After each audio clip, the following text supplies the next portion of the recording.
A Day in My Life as a Work from Home Mom Solo Parent Edition. Today everyone, pagising ko nga ay naghanda agad ako ng brunch. I made my bed to be productive na rin sa tanghali and napasarap rin talaga ang tulog ko after my shift. Ayan si Cookie at nakabantay lang talaga sa akin hanggang sa gumising ako. For today, I decided to make something healthy as what I've always wanted at nag-bake lang ako ng kamote for 10 minutes and for protein, I fried an egg.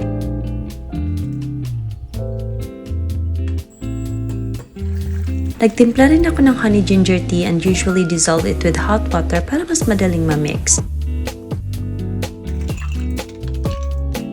And then I have a ripe avocado here na perfect talaga ang pagkahinog nito, then arrange it in a bowl. I sprinkled some chili flakes and had a slice of cheesecake na rin and my quick brunch is ready. Gusto ko talaga na naliles ko ang rice intake ko kaya nawawala ang guilt ko kapag healthy yung hinahanda kong pagkain. Hindi rin naman ako nagugutom masyado pag bago ako gising, so saktong-sakto lang talaga to sa akin. Siya nga pala at kailangan kong panoorin ang series na gusto kong tapusin, so nag-binge watch lang ako ng few episodes at nanghingi na si Cookie ng pagkain kaya binigyan ko na lang. Kumakain rin siya ng kamote kaya nanghihingi yan sa akin. I just relaxed the whole afternoon and resolved to just chill while doing the laundry at maya-maya nga ay nagluto na ako ng hapunan namin. Gagawa ako ng fried pork belly with guacamole, so pinakuluan ko lang muna at tinimplahan ito hanggang sa lumambot ng konti. At dahil wala ako masyadong ginawa, napagpasyan kong i-walking si Cookie at abdik talaga yan. Walking ta na? Walking? Ay, tana mama. Walking na tana. Pag-ingon og walking kay abdi kaayo. At ayun, nakapag-walking nga kami ng konti ni Cookie, tamang-tama rin na lumambot na itong pork belly. Hinugasan ko lang ito para mawala ang langsa and then fried it.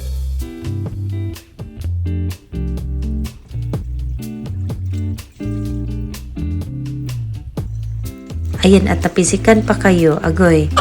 Challenging talaga na magluto nito dahil grabe ang talsik ng mantika kaya strategy na lang talaga ang sasalba sa inyo. Gumawa rin ako ng salad para hindi na ako mag-rice ba. Itong salad na lang ipapares ko sa pork belly.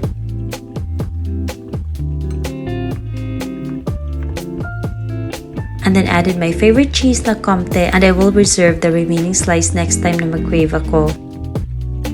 I also made a homemade dressing na na-share ko na naman ito sa inyo before. Oy, basta nasanay na ako na gumawa na lang nito kasi nasasarapan ako kapag ako na ang gumawa ng sarili kong salad dressing.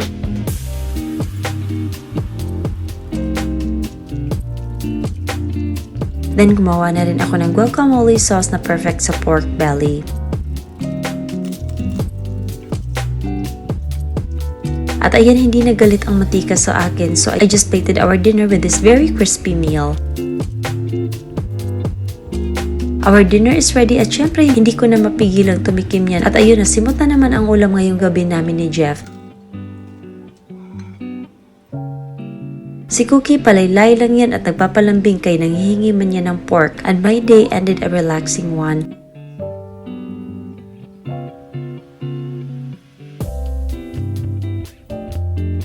Minsan may mga araw lang talaga na ayokong mag-ayos o maglinis sa bahay kaya chill lang ako today. And thank you so much for watching. Bye!